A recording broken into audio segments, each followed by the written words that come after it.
Hello guys, this is Vani from moon divine tarot. Friends, ముందు near ఫ్యూచర్లో కొద్ది రోజుల్లో మీ లైఫ్లో మేజర్గా ఏం షిఫ్ట్స్ జరగబోతా ఉన్నాయి చూద్దాం. ఏం షిఫ్ట్స్ జరగబోతున్నాయి, ఏమేం మార్పులు జరగబోతా ఉన్నాయి. స్ట్రెంగ్త్,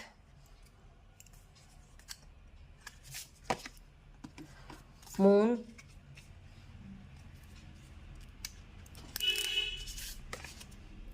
డెవిల్ డెక్ ఉల్టా పట్టుకున్నాను.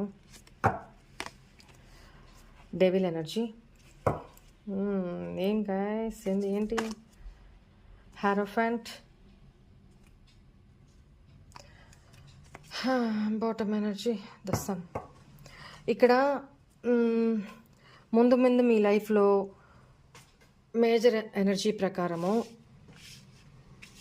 ఏదైతే నెగిటివిటీ, థర్డ్ పార్టీ సిచ్యువేషను ఇప్పటిదాకా కొనసాగిందో మీ రిలేషన్లో, ఈ పర్సన్ మీ లైఫ్లో ఏదైతే చేసి వెళ్ళారో, ఏదైతే అన్యాయం చేసి వెళ్ళారో, ఏదైతే మిమ్మల్ని ప్రాబ్లమాటిక్ సిచ్యువేషన్లో పడేసి వెళ్ళారో ఆ పర్సన్ చాలా డిసప్పాయింటెడ్లో ఉన్నారు అనేది కనపడుతుంది.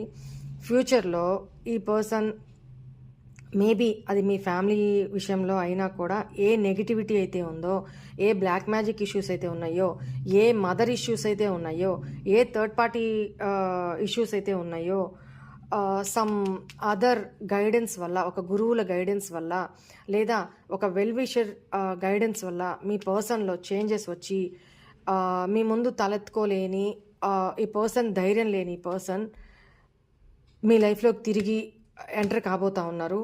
అట్ ద సేమ్ టైం చూడండి, లవర్స్ ఎనర్జీ. అండ్ మిమ్మల్ని మేనిఫెస్ట్ చేస్తూ ఉంటారు. అండ్ మీ లైఫ్లో మేజర్ షిఫ్ట్ ఏదో జరగబోతా ఉంది. అంటే మీ పర్సన్తో మీకు రియూనియన్ అయితే అవ్వబోతా ఉంది. ఇది డ్యామ్ షూర్. మీది సోల్ రిలేషన్షిప్ అనేది కనపడుతుంది. డ్యామ్ షూర్గా ఇక్కడ థర్డ్ పార్టీ సిచ్యువేషన్, అది what ever it maybe, third party situation అయితే కనపడుతుంది. కానీ ఫ్యూచర్లో మేజర్గా ఏ నెగిటివిటీ అయితే ఇప్పుడు దాకా నడిచిందో ఆ నెగిటివిటీ నుంచి బయటపడి హ్యాపీ లైఫ్ ఫ్యామిలీతోటి లీడ్ చేసే అవకాశం కనపడుతుంది. ఓకేనా? సమ్ వెల్ విషర్స్, గురువుల గైడెన్స్ తోటి మీ పర్సన్ మీ లైఫ్లోకి రీయూనియన్ అవ్వబోతున్నారు. ఓకేనా? Right, bye.